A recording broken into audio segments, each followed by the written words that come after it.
and like all good geeks, liked playing around with ideas, technology in their spare time. And Omar, our CTO, is a genius and what's now become to be termed augmented reality. He'd identified hugely exciting new power and potential of the camera of the device and what it could do by the processor and the brain to look at images. And whereas QR codes or barcodes had always been required prior to that in order for the computer to know what it was looking at, that was no longer required. And there was this sort of eureka moment that our CEO had, where Rish kind of said, hang on, so what you're saying is, here's a £20 note. I could look at that with my phone and see my own face over the Queen's in of course. Yeah. And Omar said, yeah, theoretically you could. But being the guy he was, he wanted to demonstrate that, and within a week he had, and that was their eureka moment that they said, wow, this is incredible. We can actually put the internet on the physical world using augmented reality.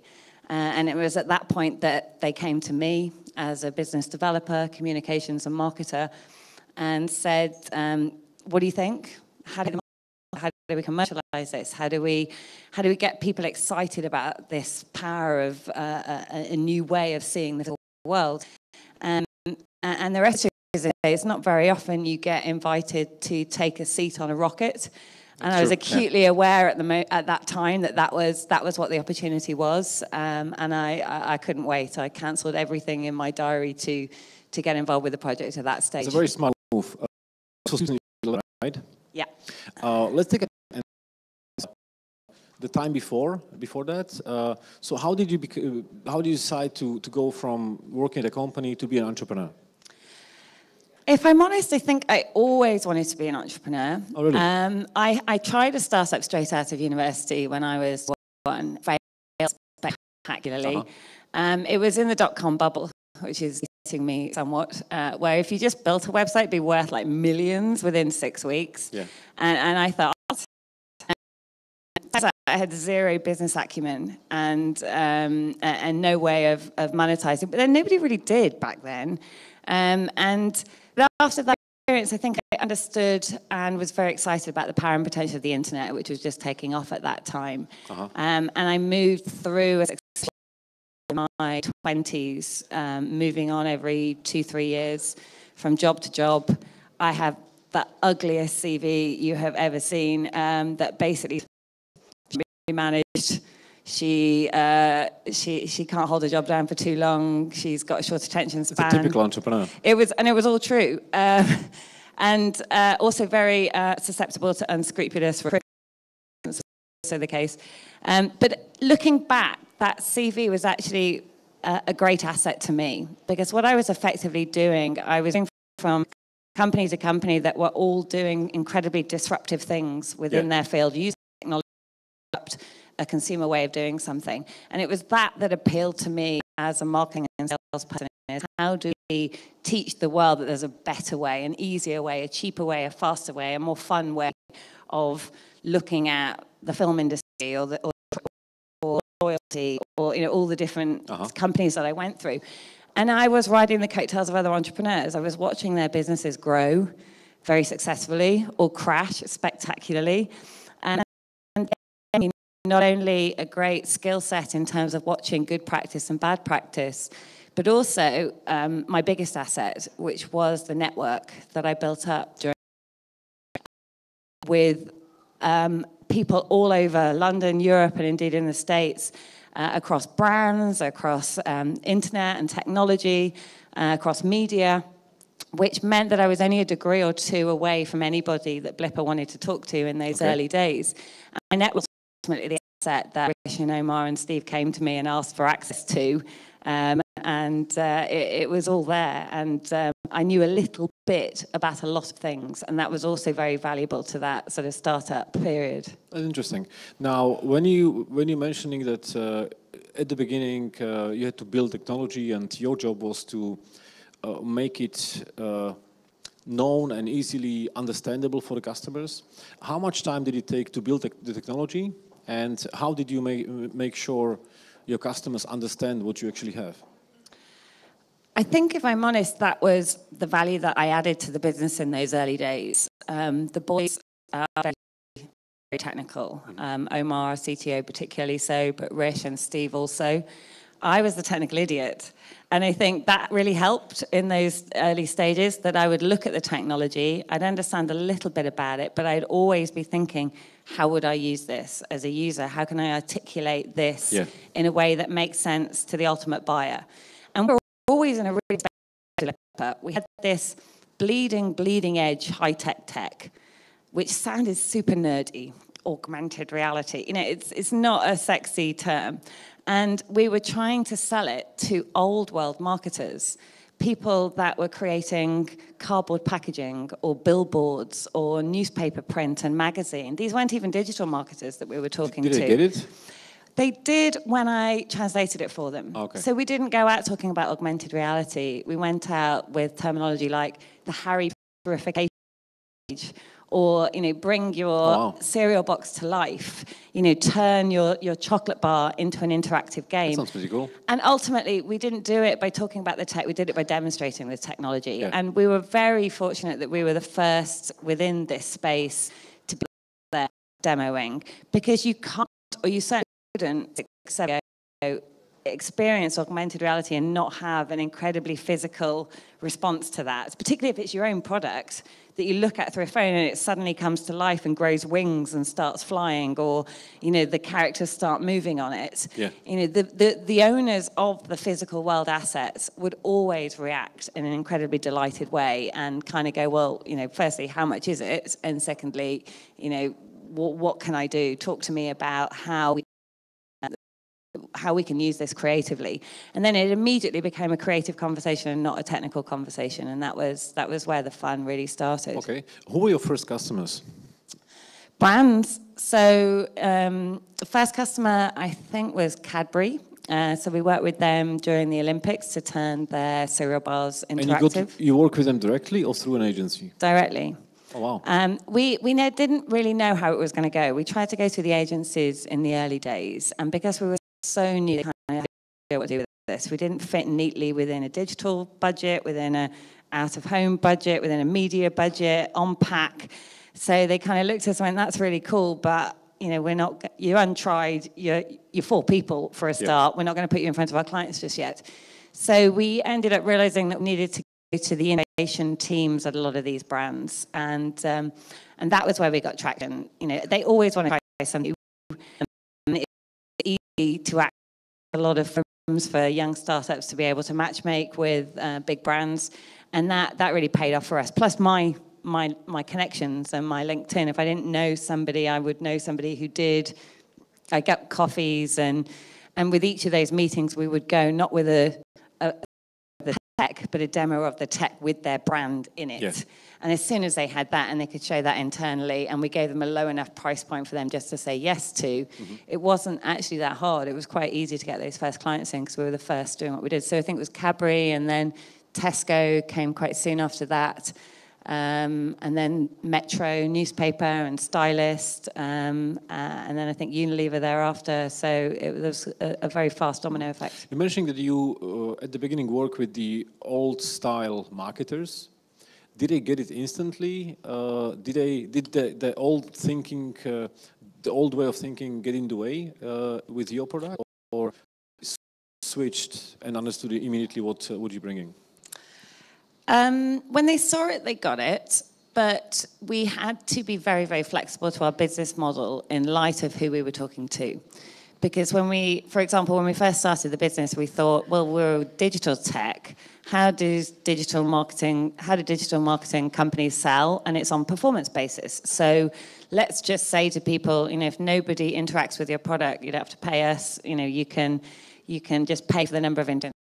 Which is a high-risk strategy because we knew that very few people would interact in those days, but we figured that's what they'd be used to. And actually that didn't work because those people, our clients, were used to buying off rate cards where they'd pay £10,000 for X number of billboards or £50,000 for a full-page ad. And we worked out that if we priced our tech between 10 and 20% of the value of the media, they'd go for it. So it was very much value-based pricing. And inadvertently, an agency, So we started doing all the creative work for them as well as offering them the technology, because we knew what we were doing and nobody else knew how to build content for this format.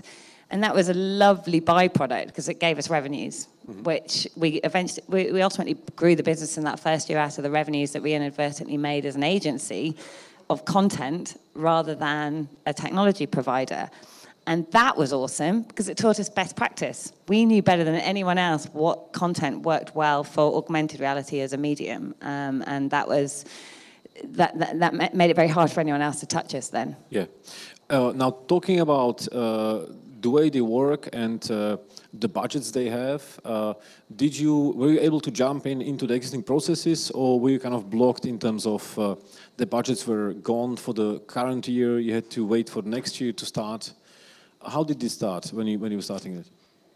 In the early days, we weren't priced so highly that we had to wait for budget planning. Yeah. We made it low enough that they could make an impulsive decision on us.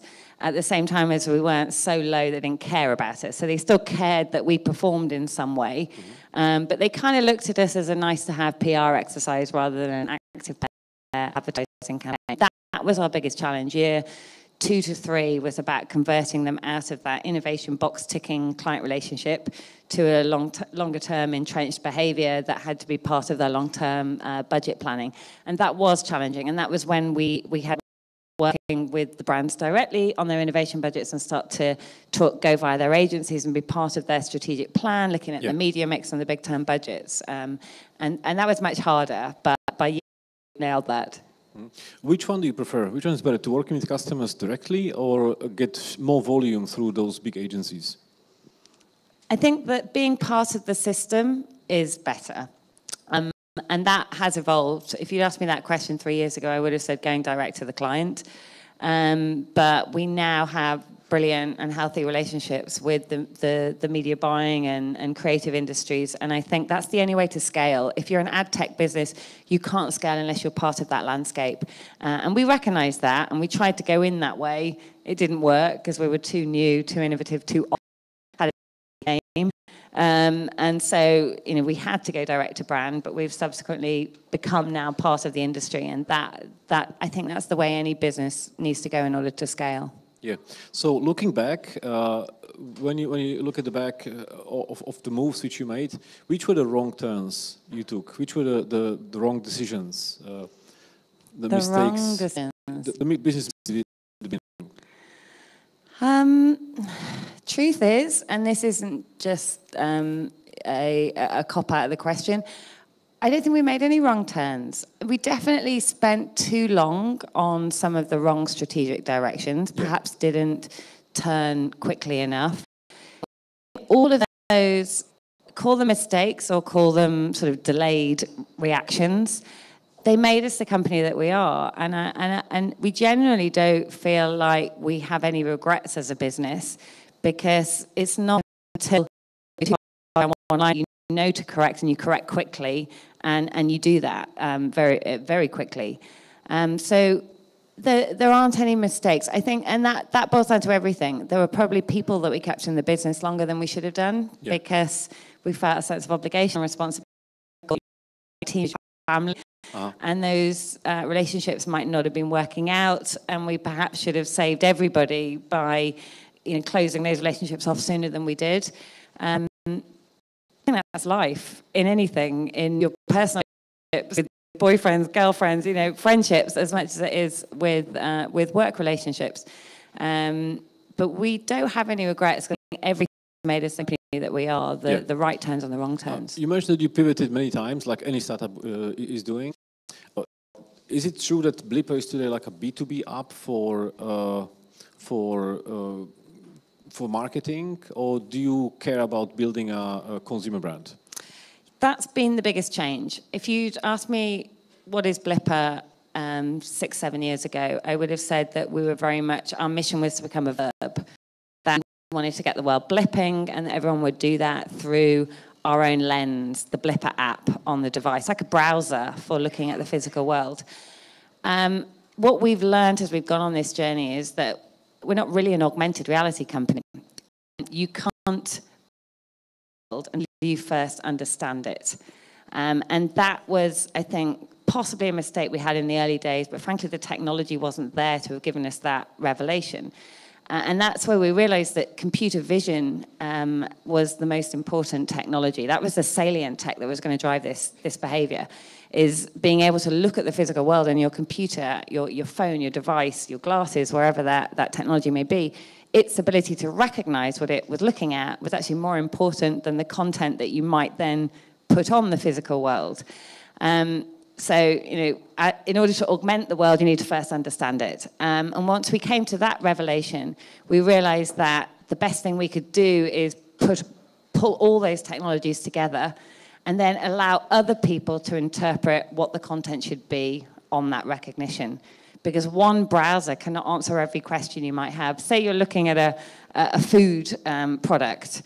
If you're Heinz, you'll want to put your content on your product. If you're Weight Watchers, you want to put calorie content on your product. If you're somebody that's interested in the sustainability of food or how responsible a company is, you'll want to put your messaging on exactly that same object that you're looking at. Same with flowers. Maybe you want to buy the flower. Maybe you want to find out where it is. Maybe you want to buy a painting of the flower. There are so many different questions that you can have from looking at something. We understood that in order for this behavior to take off, if we provided the technology, effectively the spades to the gold diggers, then other people could perhaps better harness it for the right questions that the consumer would have. And that will be the key to mass adoption of what we term visual discovery, visual browsing, which is what we now offer as a technology business.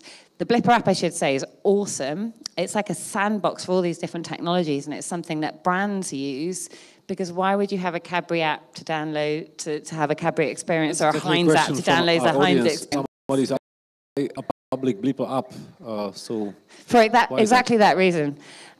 Because you don't want an app for every possible question that you might have. There are some questions that an app would make sense, like a healthy eating app, or somebody that's a car enthusiast just wants to look at cars. But there are a lot of different questions. It's like a Wikipedia. It's like the catch-all. The most likely question that you would have when looking at the physical world is what Blippar states. So that first, what is that? That's what Blippar does. That's what our app does. But there are lots of other deeper types of questions and understandings that we might have through visual browsing that we power through our B2b model. Okay, now for the audience here, we use this app called Slido. And what this does is it's giving you an opportunity to ask a question, and we're going to answer it. I promise you the top 5 questions will be answered because you decide which ones. You can vote for questions you like. So all you have to do is just open your browser. You go to slido.com, and the hashtag is SGEurope. That's it. Very simple. Ask away if there is something specific which you want to know, and we will answer it. Now, going back... Maybe. Maybe, yes. If it's a smart question. Of course, a technology like Blippar is very complicated to build. How much time did it take to build the whole thing before you started to offer it to customers? Not long, because Omar and Rish and Steve, they're already building prototypes. Okay. I would say that obviously we're evolving constantly, and in those early days we were selling things that we didn't yet know how to do, and we were making sure we knew how to do it by the time we did it. And that's startup life. And sometimes they actually didn't tell me often that we didn't know how to do it until after I'd sold it. Okay. And that was terrifying. And I wasn't technically savvy enough to appreciate that at the time. But that putting yourself in those slightly sweaty, hairy situations are what breeds innovation, and that's certainly been the case with us. True. Did you raise funding immediately, or you waited a bit? Yeah, we didn't, because of this inadvertent agency model that we almost stumbled upon. We built the early team. We acquired using those revenues. Yes. So no, not until we were sort of 6-9 months in, I think we did a sort of seed round, and that was actually more of a convertible strategic relationship that we had with that first investor, rather than a need for cash, so to speak. And was it hard to raise it, the seed round? not the seed round, because there was a good synergy with the company that was involved in that seed round. It was harder to raise later on, because I think we were quite early in the AR space. The VC community weren't particularly interested or a little bit skeptical about it. I think they thought it was a little bit gimmicky, that you would always see AR and gimmick in the same sentence of any trade article or technology article that was written about the space 4 or 5 years ago. And then we reached a stage where our business model was very West Coast style, burn, a lot of investment, and then we suddenly were out of the realm of the UK sort of VC as far as the size of rounds that they would do. How many rounds have you had so far? So we've done 3. And a typical route, we've got an investment management company, high net worth, and a sovereign fund most recently. When you look at them, how do you see, what's your advice to other entrepreneurs who are raising funding in terms of raising funding from different entities? You're mentioning high net worth, typical VCs, sovereign fund. Sovereign wealth fund is not something easy to raise from, so it's special, congrats. When you compare them, what do you most enjoy working with? Which part of the investment strategy? I don't know that our experience is deep enough to be able to typify a particular type of money. I've actually had more experience in recent years from getting to know the VC community and the startup community and watching other entrepreneurs that I either mentor or have invested in or have worked with. I think the right investment is very much down to the type of entrepreneur that you are, because there's definitely a place for the accelerator, incubator, entrepreneur first, and zinc, and that sort of environment for earlier stage entrepreneurs that perhaps lack a little bit of confidence in doing that. I mean, you give away a lot of equity in those sorts of schemes, but the companies that I've seen come through them have often really needed them and hugely benefited from them. I would say as a business, we didn't need that. Between the 4 of us, we had a lot of experience and a lot of balls, and we had a very, very vision that meant that we weren't going to accept, between us as a founding team, advice or hands-on money. We needed cash, but we didn't want a relationship, particularly with very active investors. But a lot of entrepreneurs do need that, and that investment from certain VCs that specialize within your sector and your vertical is critical for the connections that it gives you, for the business development leads. It's all down to, and ultimately it's like a marriage. It's got to be the right individuals that you're working with. When you're pitching these investors, which pitches worked and which didn't? What is your learning experience at these investor meetings? It was, as I say, it's more down to the personalities. So all the people that have invested in us have believed us and our vision and the scale of our ambition, which is so big, a sort of 5-10 year vision. It was a might. Either they were in and they loved it, or they were so skeptical and they didn't gel. It was never going to work. We came very close in the early days to taking money from some people that we really liked, but who wanted us to be a different business than we were. And at the time, we kind of thought, we need the cash. It's a big name. It was a strategic investment fund. As I say, they wanted to be something that we weren't, and that was never, ever going to work. We weren't prepared to reprioritize our business along those lines. And that's what's critical, because it's a deep relationship, and it's one that's very, very quickly if you're misaligned. True. Now, you raised a lot of money, 79 million, 78 million pounds? $100 million. Yes. Dollars. Yes. How do you spend it? What do you invest in? And what is your vision? What do you want to achieve with this kind of funding? How much of the world do you want to conquer in this technology space? We spend the money on people. It's all about tech, developing IP. Big bonuses. Sorry? You have big bonuses. Well, we have expensive geniuses, basically, particularly when it comes to computer vision and augmented reality technologies. So we've built it, we've spent it on a team of people across 4 offices internationally. We've got 200, 250 people now working for us. And we're on a constant R&D cycle of rolling out new products, new tools for the creation of augmented reality, content experiences for new verticals that we can recognize with computer vision, and on business development and marketing and communications around it.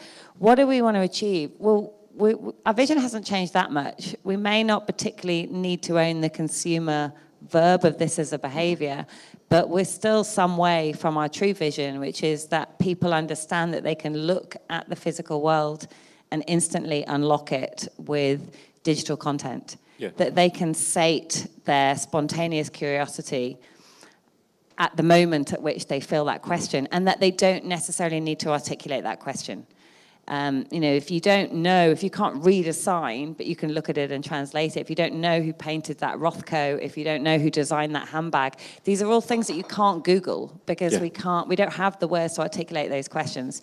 And right now, we're still talking about that in vision terms rather than in you can do it right now. Mm-hmm. Now, in certain verticals, you can do that right now. But for us now, it's about that technology getting smarter, faster, more accurate, and more partners that help to translate that into compelling consumer products. Okay. How much do you see Blippar as a edtech company versus a augmented reality company overall? I think we very much see ourselves as a computer vision technology company now. Okay. Yeah, an infrastructure tech rather than a consumer brand, although we have that, and we will continue to invest in that for the purpose of reaching that vision, which is that Blippar is the right way for consumers to answer those questions, whether that obvious, spontaneous question that you might have. And how many verticals are important for you to go after at the beginning, or to focus on right now?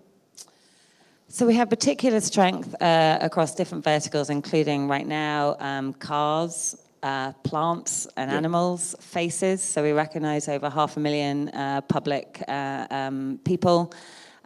Also food. We do food recognition and landmark recognition. We launched just in the last week. I saw that. What I'm heading towards is, we all know this Pokemon Go craze. It was amazing. You know, they're still earning hundreds of millions.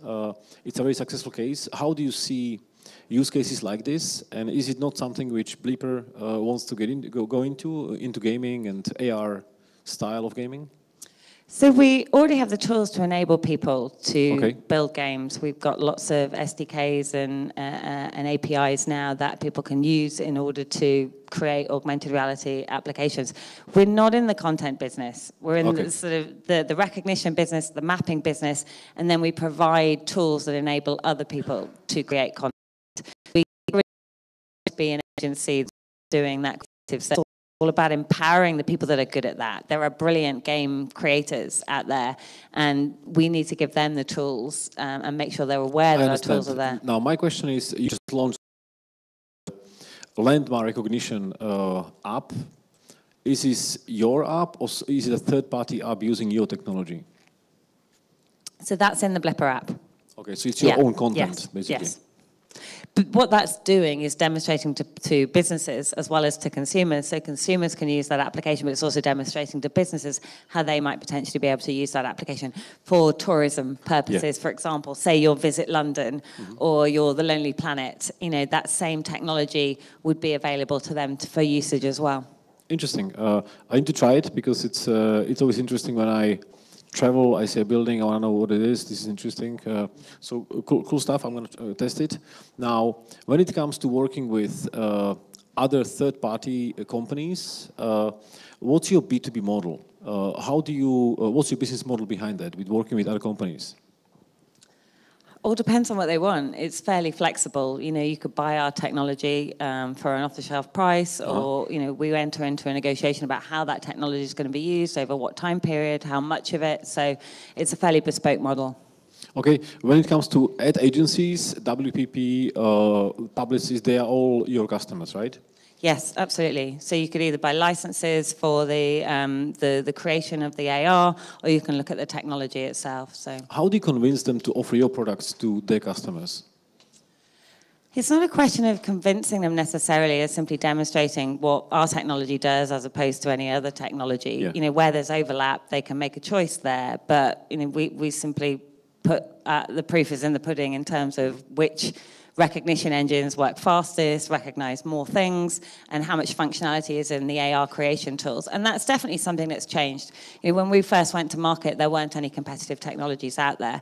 And there really aren't still along a vast majority of what we do, but there are some really interesting vertical recognition technologies that have come up, which is fantastic. Everybody thinks that we would perceive that as a threat, and we absolutely don't, because this is such a new behavior to visually browse the world in this way.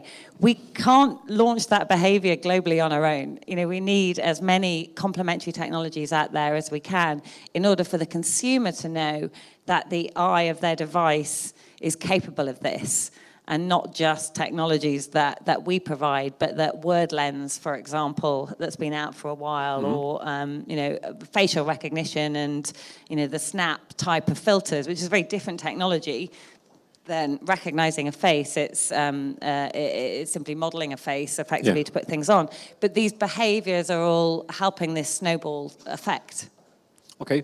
When it comes to using your technologies in the future, what do you think in 5 years from now or 10 years from now? How will computer vision enhance our lives? Can you give us like the big picture of what do you think, what are you hoping for computer vision will bring to our convenience? I think it's that instantaneous nature of access to information and spontaneous nature of sating that. Now, right now, you've got to take a phone out of a pocket, fire up an app and look at something. But I can foresee a time when certain questions can be voice activated in the windscreen of your car or in the glasses and lenses that you're using. You know, it's a combination of a hardware and a software play, but it's about access to education and enhancing our experience of the world. AR typically gets lumped in with VR, and I do think that whilst they share a lot of the same technology DNA, they're actually two very, very different behaviors. I agree. You know, one is totally immersive and the other is enhancing our understanding of the real world. And that's where we have to actually think very smartly about what consumers want, not just what technology can do. And I think that's where society now is we're starting to see this backlash happening around technology, because there are inadvertent side effects to how social media is being used, to how algorithms are leading us down these rabbit holes of content. And we want to try and be as proactive to that as possible. So we're not putting this information in front of people's faces at times when it's not safe to do so, or it might not be appropriate to do so. And, you know, as a mother of 3 small children, I'm now worried that, you know, the technology has gone so far that we're having to reactively correct for bad behaviors before we think about the possible implications of what technology can do. And, you know, I've always felt this slight quandary as a tech entrepreneur that I'm now actively embracing digital detox and, you know, I am, because I do think it's taking a lot away from, you know, the real world interactions that we have and our relationships with each other and the echo chambers and the polarization of political debate in so many characters. You know, you can't get any nuance, you can't get anything gray out of it, and I think it's hugely, hugely dangerous. And Blippar will find ourselves, if we're successful, which we fully intend to be, in these various different social conundrums that we need to think about up front. Sorry, I've gone off on a sidetrack from your question, but I think there's you know, we're worrying about those in the full anticipation that we're going to be hugely successful is the answer. Fingers crossed. Talking about Blippar, how did your role as a co-founder change over the years? Quite dramatically. So I was CMO co-founder for the first 4 years of the business. And really that was an odd CMO title. It was a fairly incorrect CMO title because I was effectively... Why? Because we were a B2B2C, so it was effectively a sales manager, but I was after the communications of the overall proposition and some of our interactions with media and at conferences and things like that. But I wasn't actually a CMO. I just thought it sounded like a good title. So, whilst we were giving ourselves all the C titles, I took that one. And then 2 years into the business, I had my first child. In the third year, I had my second child. And in the fifth year, I had my third child. Oh, nice. So my other 3 startups started to take up an increasing amount of my time after that. And I think I also had a bit of a Muhammad to the mountain moment in that I realized that I'm probably not the best people manager. I'm quite a heart on sleeve individual, which is great when everything's going well because the whole team's happy and energized, and not so good if things aren't going well, as people would like hide behind their computer from me because I'd be like a bear with a sore head. And I also knew there were better people than me at the sort of business development that we were doing, the sort of marketing. I'm a good generalist, and that's great when you're building a company from the ground up and you need to do a little bit of product, a little bit of comms, a little bit of thinking about pricing, a little bit of everything. And that's my forte. That's what I enjoy, the big picture prioritization of those different things. When we hit 150 people, that was when we probably needed more expertise in my swim lanes, so to speak.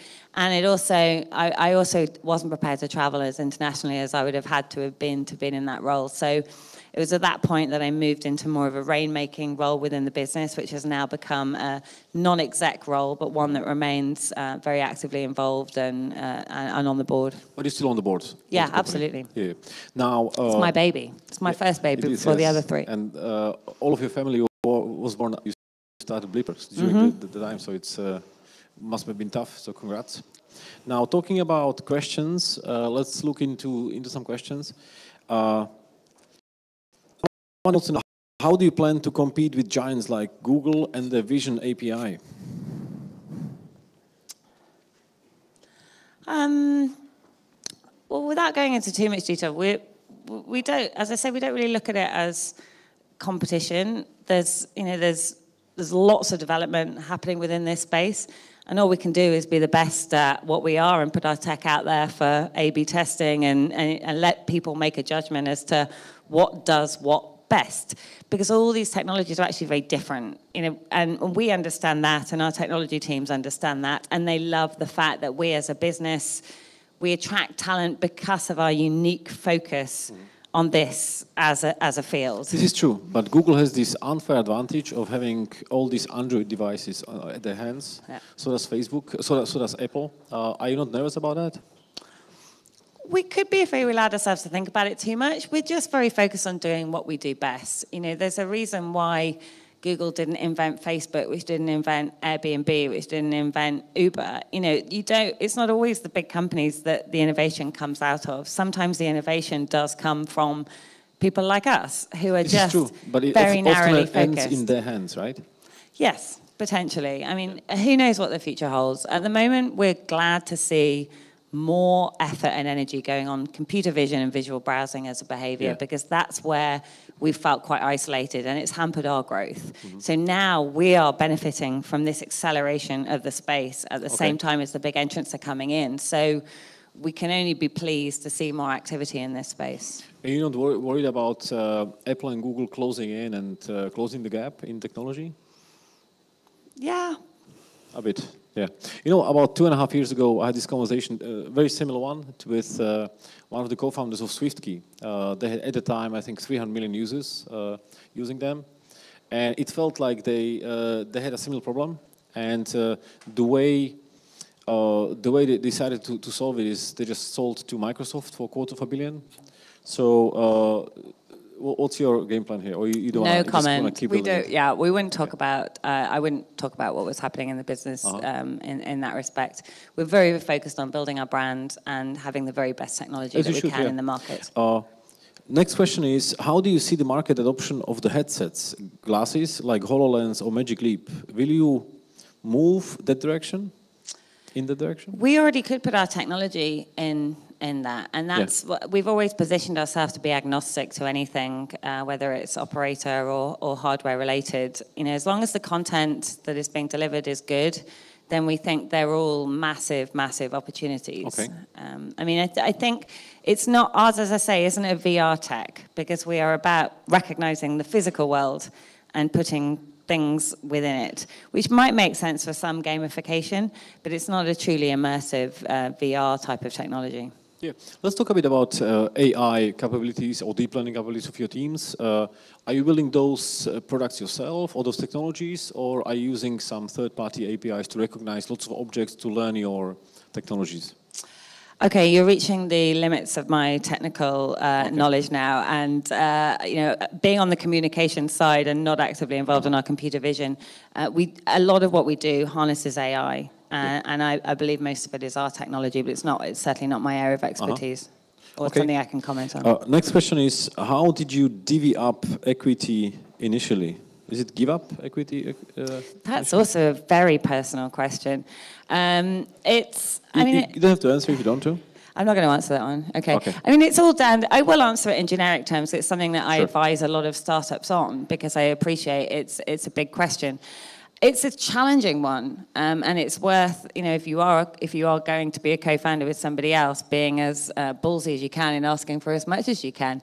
But it's got to be reflective of who's bringing what to the party in the early days, and it's also got to be reflective of long-term commitment and value to that business. Yeah. It can never just be a snapshot of the current status quo of who's giving what time, who started first, and who's giving any cash. It's got to be a balance of all of those things. And it also needs to be something that you're equally invested in as you go forward. So sort of vesting periods, whilst seeming to be unfair in those early periods, are fair, I believe, for all co-founders. Yeah, fair enough. Now, you being a marketing person, what I would love to know is, what are some examples of some successful campaigns you did, which really took off in the eyes of your customers, which you remember? Wow, okay. The most successful campaigns, ironically, weren't necessarily the things that we thought were the nicest activations of the AR. Sometimes they were actually quite boring AR experiences, but they were well supported, or they were very trendy. You know, there were things like that we did with JLS. Does anyone remember them? Some boy band from a few years ago that went very well because it just went viral on social media, and it really didn't do anything very interesting except play a video of them off their CD cover. And yet we would come up with these awesome campaigns where we had things for L'Oreal. I mean, one of my favorites was one that looked at an advert and gave you this color dial and enabled you to try on any shade of nail varnish off this 3D experience. But it wasn't a big media spend, so it didn't get a huge amount of exposure. So there was never a proportionate great AR to great response effect as we had hoped. Some of the obvious ones were, so they were proportionate. So we did campaigns with Pepsi and Coke, for example, around a similar time, around, again, the Football World Cup. And they were on, you know, however many millions of cans, so they got however many millions of interactions because every can played a song or was an interactive jukebox experience, or was a football game. And, you know, so well-supported marketing campaigns performed well, irrespective of how good the AR was. But then we did see some viral AR happen as well amongst smaller campaigns. So it was more proportionate to how far the brands pushed it than it was how awesome the technology or content experience was. And when you work with an agency on a campaign, how much of the work do you put in, and how much of the work does the customer or the agency put in? It's increasingly going from us to them. It has done over the last few years, and that's been great because, as I say, we never wanted to be the agency on this. We always wanted to scale by using the agencies to put us in as part of the creative mix. So nowadays our clients will do that with their agencies, and that's great for us. We give them the tech, we give them data, you know, we give them a lot of know-how and insight into what works well for their vertical, but we don't have to do the work for them anymore. And we're great friends with the agencies who are now bringing us in on ongoing campaigns. I see. Now, next question is, can you see AR replacing the traditional computer screen in the near future? I don't think so. I think there's a time and a place for each. And I think when it comes to just getting shit done and words, you need a computer screen for that. You don't need the real world. This is a very different behavior. So no, I have a lot to say on that, but no, personally, I need a computer screen, and I can't anticipate that I wouldn't for a lot of what I'm doing work-wise. Okay.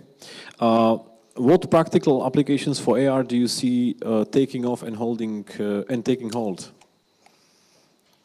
Do I see taking what, sorry? What practical applications for AR do you see taking off and taking hold? I like search, visual discovery and search. So that to me is the most obvious application. The one whereby you can see something and buy it. You mean the Minority Report kind of stuff? Sorry? The Minority Report kind of stuff from the movie with Tom Cruise? No, it's got to be requested. I don't see push AR. I see pulled content experiences. Okay. So what's that flower? Where can I buy that handbag? What's that? Who is that? Where can I watch the film, or when was that built? Looking at a building and recreating the ruins from it, or I think fashion's a massive application. So, where's your shirt from? And being able to look at that and instantly find it.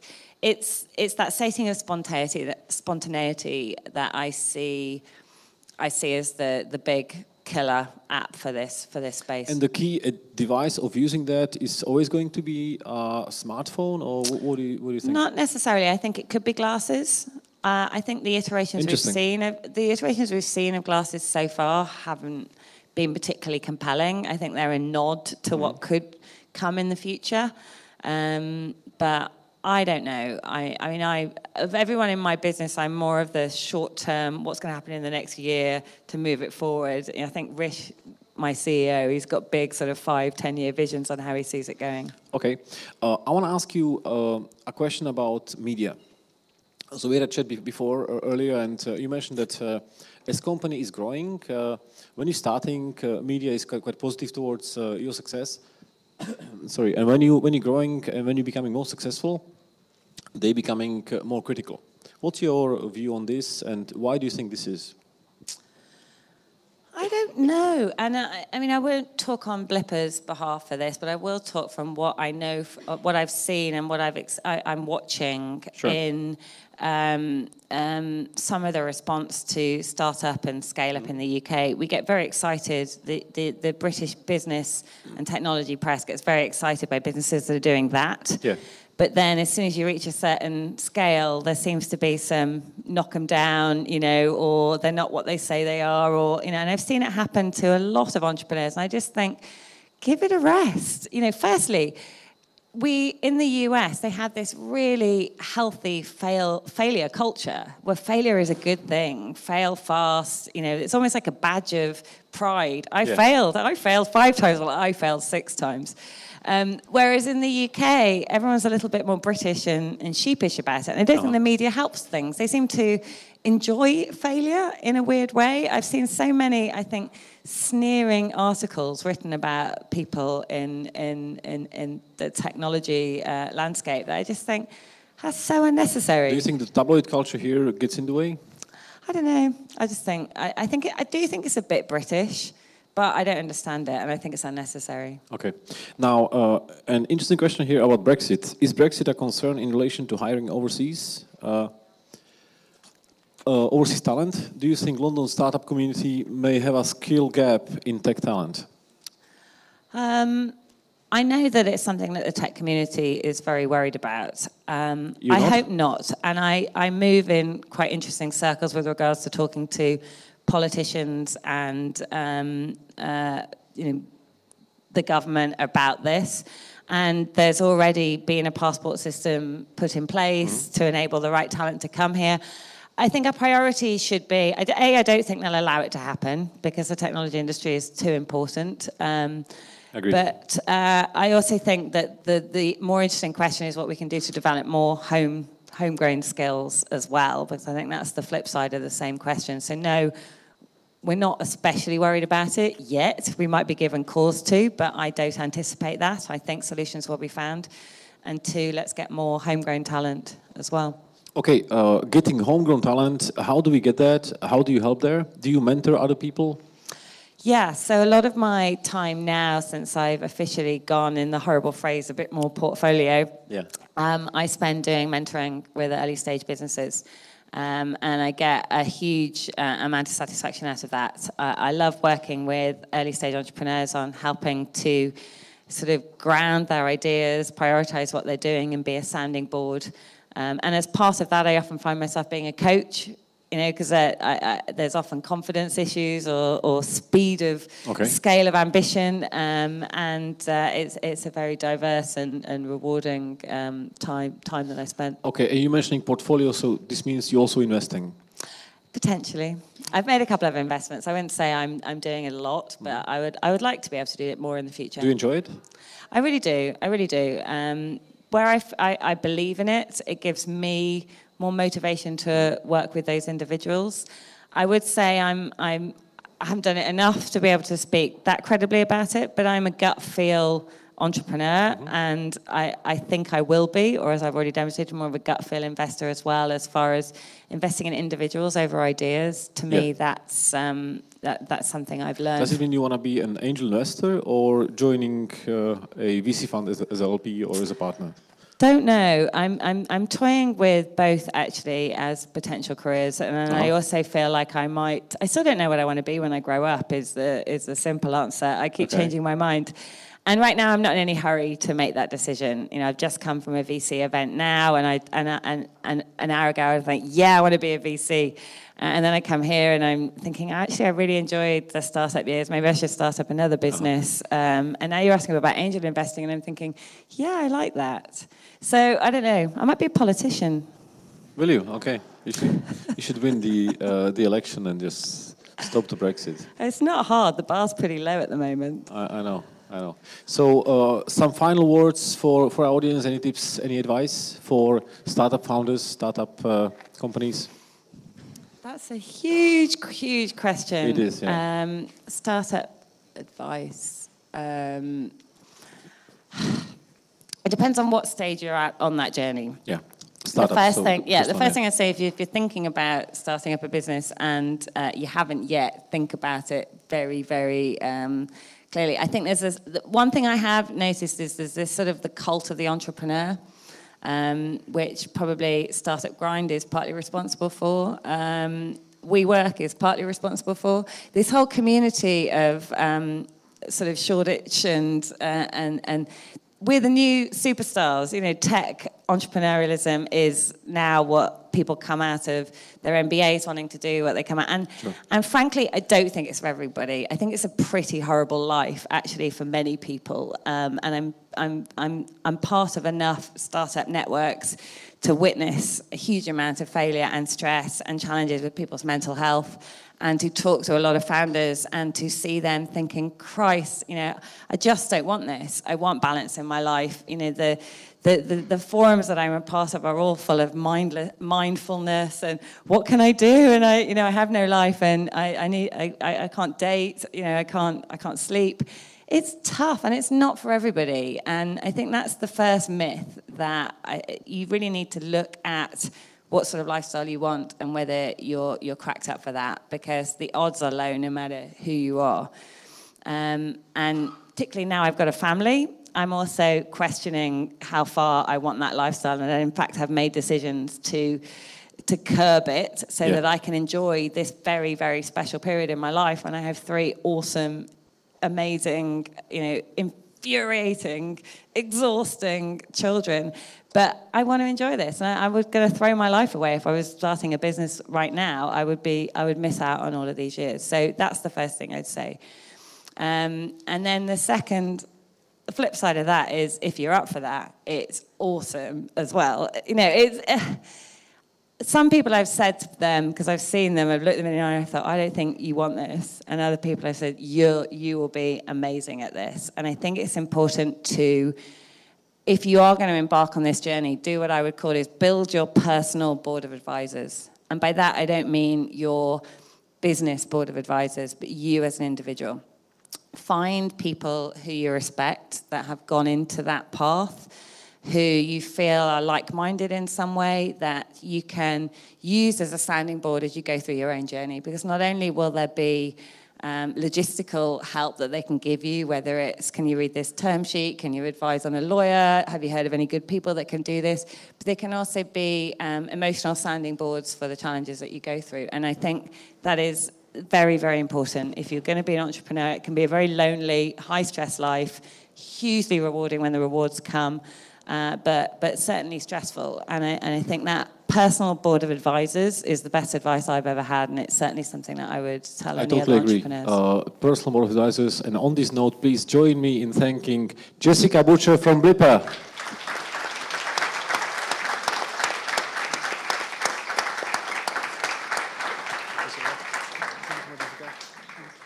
And before we finish, there are a few things, I want to thank you for. First of all, thanks to Jessica, because she has now a high-profile dinner to go to, so she was kind enough to do 2 things this evening, so we especially grateful. Now, a few final words on the next event.